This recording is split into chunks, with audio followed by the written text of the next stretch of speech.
Arestado ang isang lalaki na umano'y tirador ng cellphone ng mga estudyante matapos na muling magnakaw at makorner ng mga security guard at ng mga rumorondang kapulisan sa barangay Bitaano, Legazpi City alas 5:45 ng hapon nitong Lunes. Kinilala ang suspect na si alias J, 31 anyos, binata at residente ng barangay San Roque, Legazpi City. Ayon kay Police Executive Master Sergeant Carlos Panya, tagapagsalita ng Legazpi City Police Station, kakalabas lamang ng mall ng 14 anyos na biktima at patungo na sana sa terminal ng jeep nang mapansin na may nagbubukas ng kanyang bag hanggang sa madiskubre ang pagnanakaw ng suspect. To the rescue naman kaagad ang mga gwardiya nang mapansin ang komosyon. Meron na kaming mga surveillance na sa camera namin na isa ito sa mga matindi rin na cellphone snatcher dito sa Legazpi.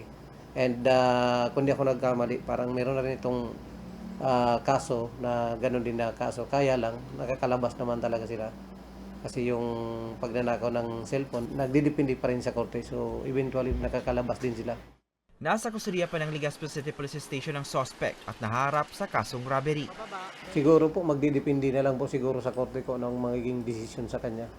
Kung ilang buwan siyang ikukulong. Kasi pagka meron na tayong resolution yung court, ay pwedeng makapaglansya ng piyansa or kami naman, kung meron ng commitment order, dadalhin na namin siya sa BGMP.